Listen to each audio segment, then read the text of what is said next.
शुरुआत बड़ी खबर के साथ। बीजेपी ने जारी की अपनी पहली लिस्ट। 195 लोकसभा उम्मीदवारों के नामों का किया ऐलान।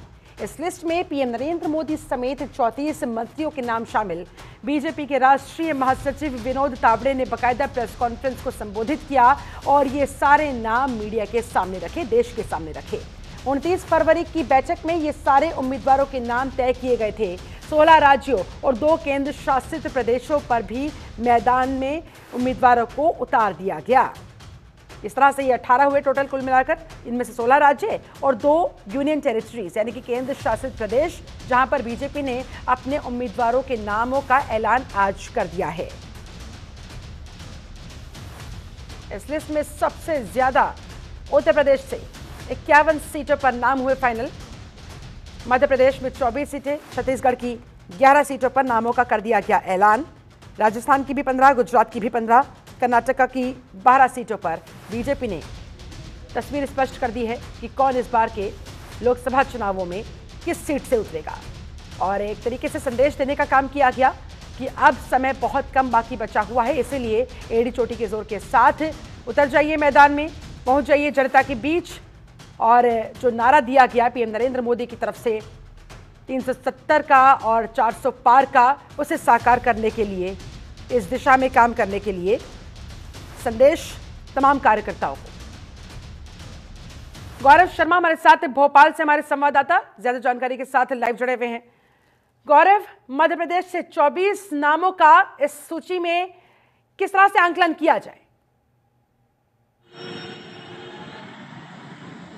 देखिए शिल्पा, एक बड़ी बात यह है कि मध्य प्रदेश से पूर्व मुख्यमंत्री शिवराज सिंह चौहान को विदिशा सीट से टिकट दिया गया है। भोपाल से साध्वी प्रज्ञा ठाकुर, जो पिछले 5 साल से मौजूदा सांसद हैं मध्य प्रदेश की, भोपाल से बीजेपी सांसद प्रज्ञा ठाकुर का टिकट काट दिया है। आलोक शर्मा, जो कि भोपाल के महापौर रह चुके हैं, अभी विधायक का चुनाव वो भोपाल की उत्तर सीट से हार गए हैं। इस बार बीजेपी ने भोपाल से आलोक शर्मा को सांसद का टिकट प्रत्याशी घोषित किया है। प्रज्ञा ठाकुर का टिकट कटा है। गुना सीट हमेशा से ही सिंधिया परिवार की सीट रही है। गुना से ज्योतिरादित्य सिंधिया का जो है टिकट फाइनल हुआ है। केपी यादव का टिकट गुना से जो है काट दिया गया है। शिवराज सिंह चौहान, जो कि 5 बार विदिशा सीट से सांसद रह चुके हैं, शिवराज सिंह चौहान पर बीजेपी ने भरोसा जताया है। शिवराज सिंह चौहान को एक बार फिर अब लोकसभा का प्रत्याशी विदिशा रायसेन संसदीय सीट से बनाया है। तो बहुत 24 सीटों पर, 29 में से 24 सीटों पर नाम घोषित किए गए हैं। बड़ी बात यह है कि जब प्रेस कॉन्फ्रेंस हुई नई दिल्ली में बीजेपी ऑफिस में, तो उन्होंने जब कहा कि 2 पूर्व मुख्यमंत्रियों को भी टिकट दिया जाएगा, तो उसमें पहले ही एक कयास लगाए जा रहे थे कि शिवराज सिंह चौहान को मुख्यमंत्री नहीं बनाया है, तो इस बार उनको विदिशा से बीजेपी सांसद का चुनाव लड़ा सकती है। और हुआ भी, यानी कि बीजेपी ने अपने मामा को नाराज नहीं होने दिया, पहले ही समझा दिया गया होगा, इशारा कर दिया गया होगा कि देखिए मुख्यमंत्री ना सही, लेकिन अब आपको सीधे लोकसभा के लिए भेजने की तैयारी में है।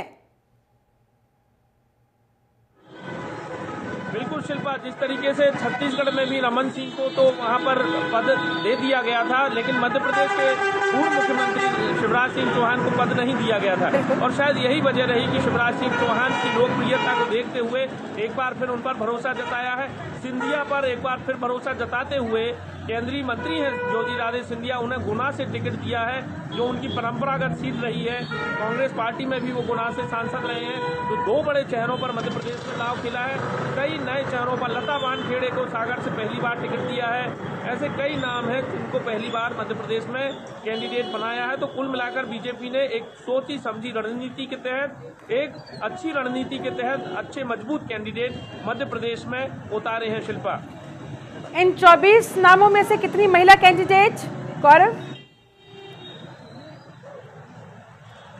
देखिए सागर से लता वानखेड़े को टिकट मिला है, रतलाम सीट से महिला कैंडिडेट को टिकट मिला है।